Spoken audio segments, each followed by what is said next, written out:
Our world is at a tipping point. Global inequality is getting worse. Nothing short of a radical step change is required. We need everybody to build new, deep relationships that we know will ultimately lay the groundwork over the next 10, 20 years to change the world. All of us, the reason why we are activists is because it comes from the idea to act. Whether we like it or not, we are leaders.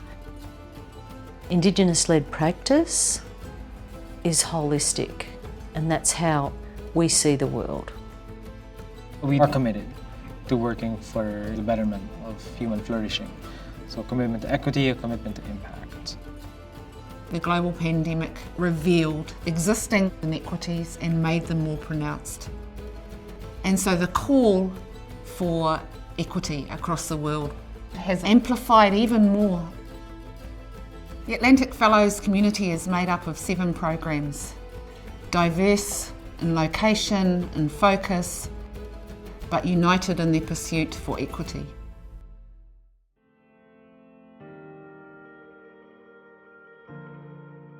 The story behind the values of Atlantic start with Chuck Feeney, the founder. Chuck made his fortune principally in the duty-free business, but from that fortune invested in many other businesses globally. In 1982, he was starting to think about what to do with his wealth. In the world we live in today, there is such a need to reach out and help people. Become engaged, give it your all, use your resources sooner rather than later to make a difference. Each time you can address their problem, you help them to move forward and to feel that life can change and I can change it. Giving while living is something that Chuck Feeney has embraced and lived. The philanthropy of the foundation was really driven by recognizing dynamic individuals who are making a difference. Those were the roots for an Atlantic Fellows program. Over Atlantic's 37-year existence, Atlantic has made over $8 billion in grants. We wanted to end in the most impactful way possible. The final collection of grants represented by the Atlantic Fellows totals $700 million. It's our largest investment to date to affect change in a lasting and meaningful way.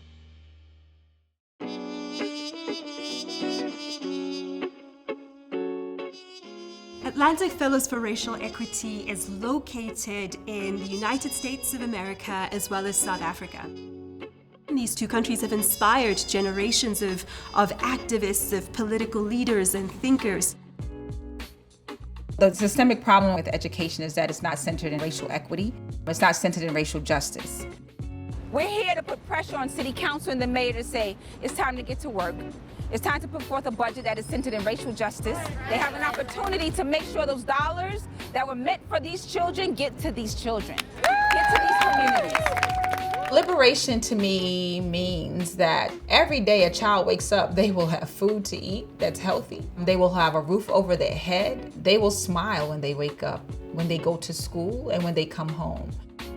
Our collective fight is that we must see beyond ourselves, acknowledge the privilege that we all have, and utilize that to uplift Black and brown children, Black and brown communities, so that they will be able to taste liberation.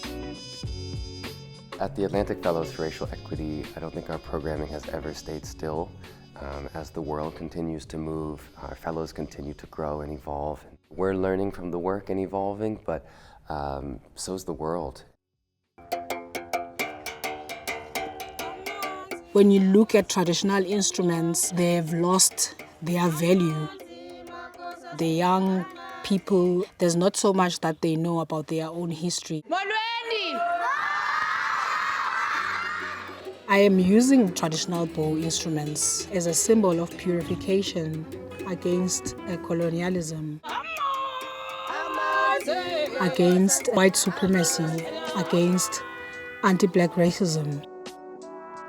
Liberation, for me, starts with self, to never bow on someone else. One of the incredible surprises that I've experienced as a result of working at Atlantic Fellows for Racial Equity has been seeing the unexpected ways in which the work we do focused on South Africa, the United States, and the experiences with anti-Black racism and white supremacy there, what the cascading implications and effects have been around the world. So what I hope moving forward is to continue to sort of shift from an insular view of trying to only focus on these two cases, but since they both function as the spear's edge, as it were, the spear's end of anti-Black racism and white supremacy, I believe they have so much to offer to the wider world.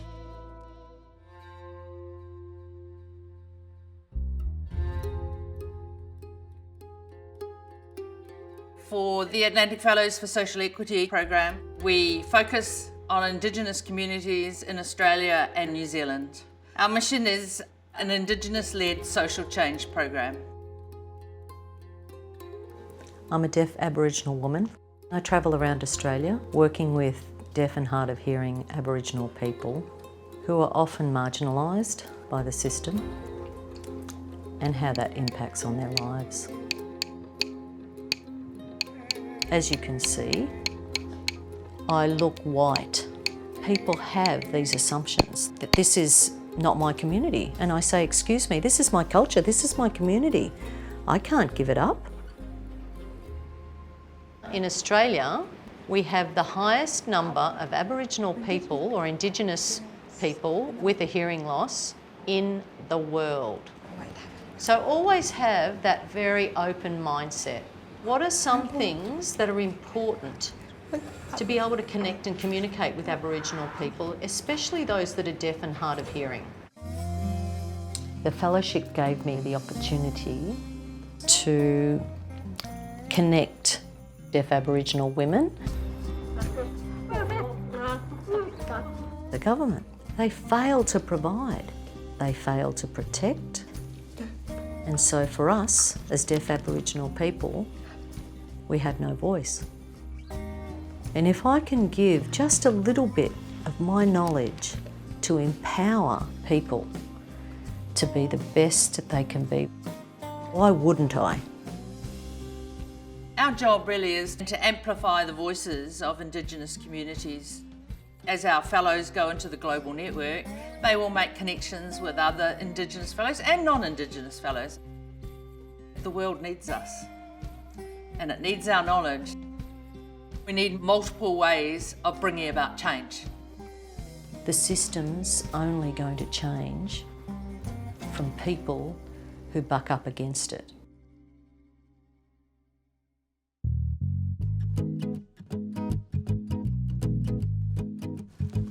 The Atlantic Fellows for Equity in Brain Health is a transdisciplinary training program. It brings people from all over the world, from different disciplines, perspectives, to Dublin and San Francisco. And really what we're trying to do is to change the narrative from tragedy to hope and decrease the impact of dementia worldwide.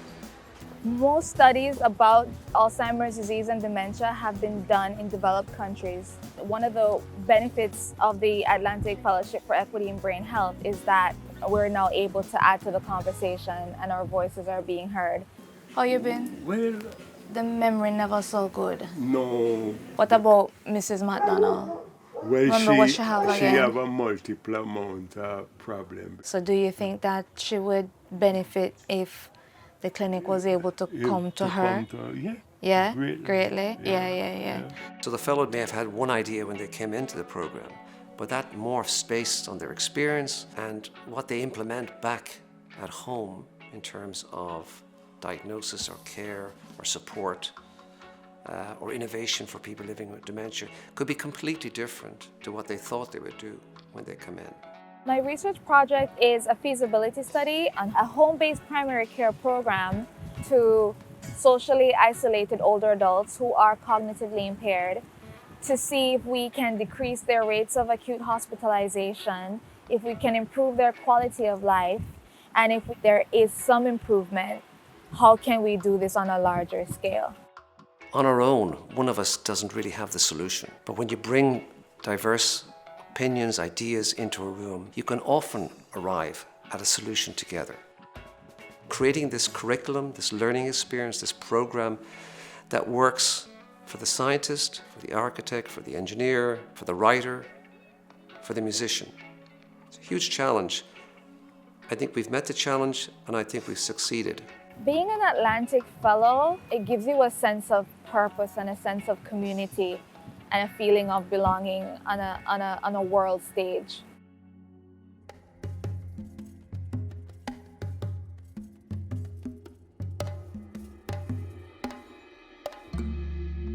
Atlantic Fellows for Health Equity, based at the George Washington University, is aimed at developing leaders in health equity both in the U.S.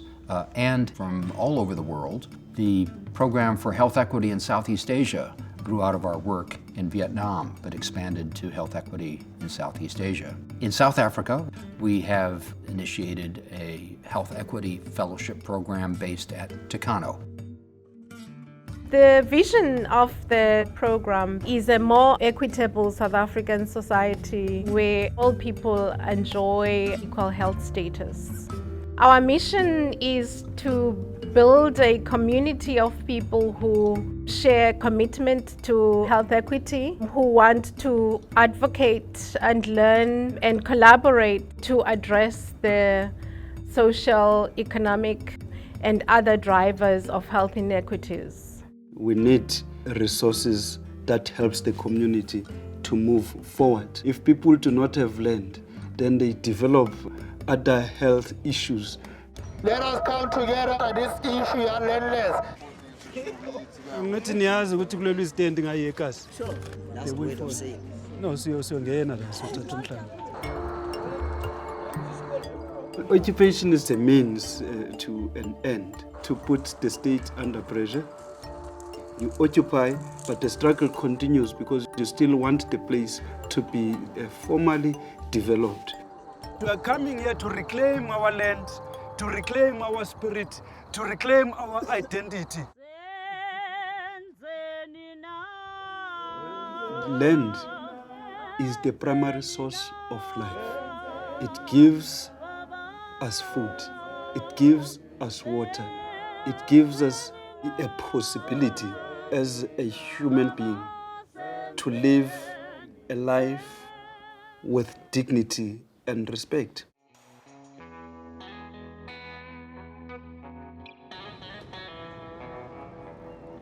When I think about being an Atlantic Fellow, I think about being a change agent. I developed a pipeline program to try and encourage underrepresented African American women and other groups to pursue careers in healthcare. If we're going to get to a place where we're able to meaningfully address these really persistent inequities in health, we need to try new strategies.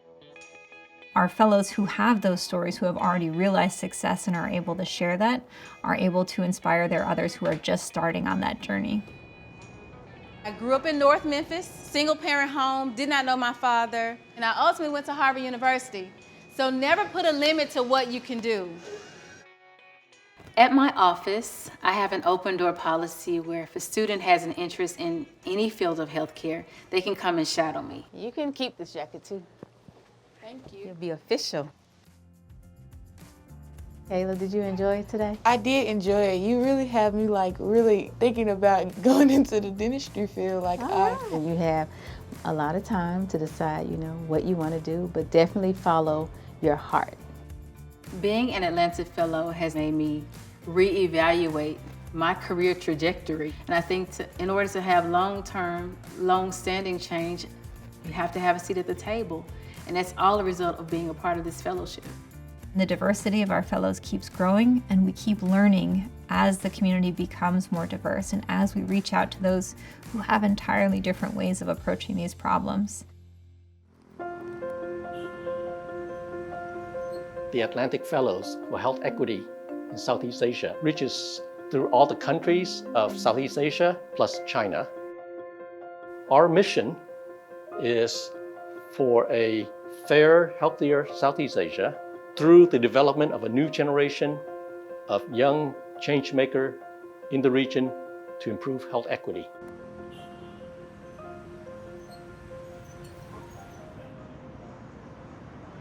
There are between 60,000 to 100,000 child victims in the sex trafficking industry in the Philippines. I work with the government to ensure that its systems are able to serve the poor who are victims of violence. We focus on cases where there really is a current victim and clear and present danger. We did the raid on this one, November. Our fellows are an amazing group of people who are diverse in their background. We have lawyers, teachers, artists, musicians, journalists. They come from all walks of life. They are united in a common desire to improve social justice in their community, in their countries, and in the region. The fellowship has helped me as a leader, employing adaptive leadership, because I've always wanted to level up in that way. Paper Project has its own mission to provide decent work to survivors of exploitation. It is giving tools to the community of survivors to flourish and thrive. Health equity is not just about the health sectors. It's about issues that transcend sectors, that transcends country, that transcends nationalities. If you want to find durable solutions, you have to really address the system holistically.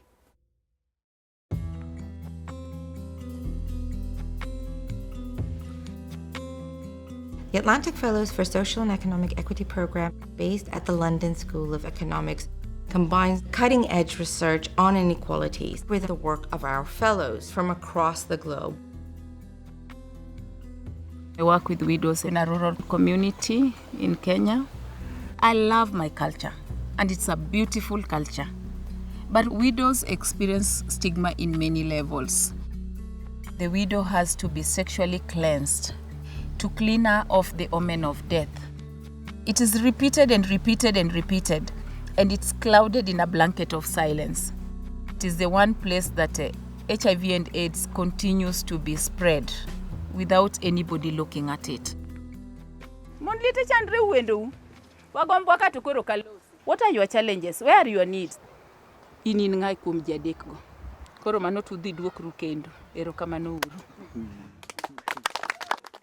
I got widowed at 32, and then I got to be pressured to be cleansed. I knew I had to stand up for myself. What I did not know at the time is that I was standing up for the dignity of thousands of widows who were afraid to speak up. Showing them that this is doable and you can drive your own change. Our fellows come from across the globe, but what links our fellows is their commitment to work collectively in a values-led manner to achieve change, to transform their societies, to tackle inequalities wherever they are in the world. The Atlantic program did not only open my mindset, but it opened my worldview. Without the Atlantic program, I wouldn't have shifted the Widows program to work with men. The networks of widowhood and widow groups, it is a force to reckon with. Somebody will have to listen. And in the long term, widows will have dignity.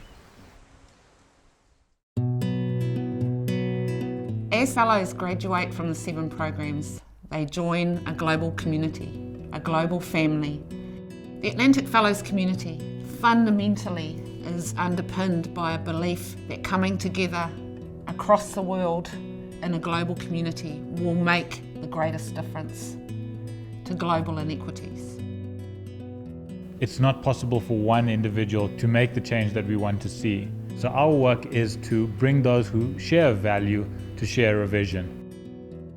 Just seeing how other people do things differently help open up new possibilities, new ways of thinking, new way of addressing the same problems.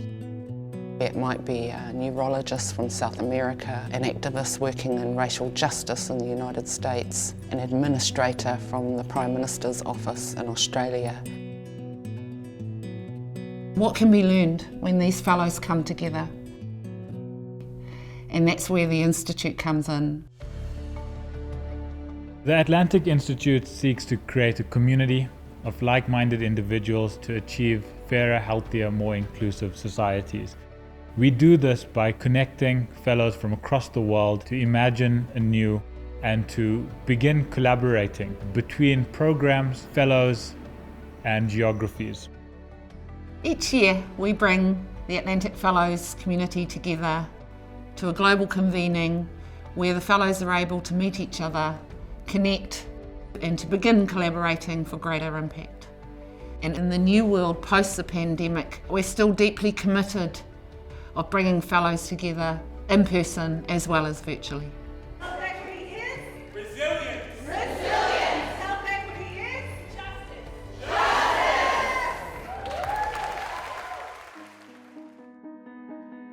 The Atlantic Institute is based at Rhodes Trust, an intentional decision in terms of connecting the Atlantic Fellows community to a wider community of 5,000 Rhodes Scholars working across the world. It is, however, a space that is contested because of the legacy of Cecil John Rhodes, and part of that encounter is to acknowledge that legacy. As a part of being a fellow, it was important, incredibly important to connect with so many folks. But to be then put in the Rhodes Center to discuss equity was hard. On the other hand, the people there, we had a lot of the shared values and we had similar sentiments about it. For many of our fellows, it provides the opportunity, the catalyst for really serious conversations about race, about colonisation, but also about solutions. As lifelong fellows, they get to spread conversation and those perspectives among others. And we are seeing how these fellows are becoming a resource beyond just their immediate community. That's then helping to kind of bring closer to the program and the community people who we would otherwise perhaps not be collaborating or working with.